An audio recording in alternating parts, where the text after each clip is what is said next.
Главный судья спартакиады профессиональных образовательных организаций Республики Татарстан сегодня Сергей Васильевич.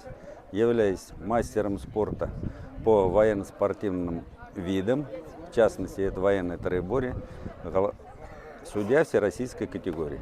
Ну, кроме этого, еще много чего можно сказать. Одно из самых главных – это полковник, ветеран вооруженных сил Российской Федерации. Вот.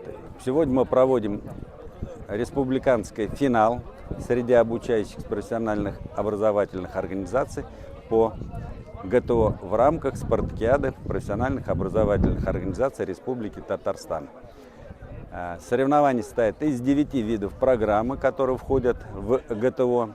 И соревнования проходят среди сельских отдельно колледжей образовательных организаций и среди городских зон.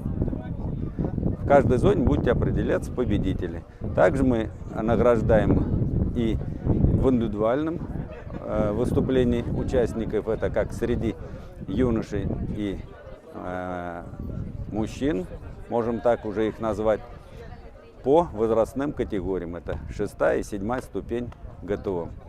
Вот. И выделяем, конечно, самых талантливых ребят, которые займут у нас первые места. Вот. Будут они, как мы их определяем, абсолютный чемпион среди юношей в этих соревнованиях и среди девушек, среди сельских и городских зон.